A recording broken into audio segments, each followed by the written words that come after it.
Nag-swimming nga kami sa ilog, pero ito ako, nagbubukas ng parcel, nagbibideo ng pang-affiliate, kahit maraming tao. Mukha tayong pera, kaya bawal ang mahiyain dito, kailangan makapal ang mukha mo.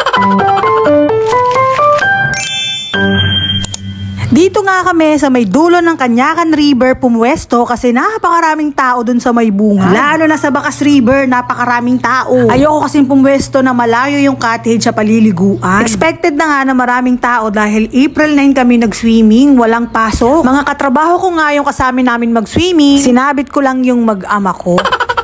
At sa mga nag-swimming, hindi talaga pwedeng walang taga-ihaw. Kasama nga rin namin sa swimming itong guard dog namin si Office na si Sunny Boy. Kung meron man ngang pinaka nag-enjoy dito sa ilog, siya yon.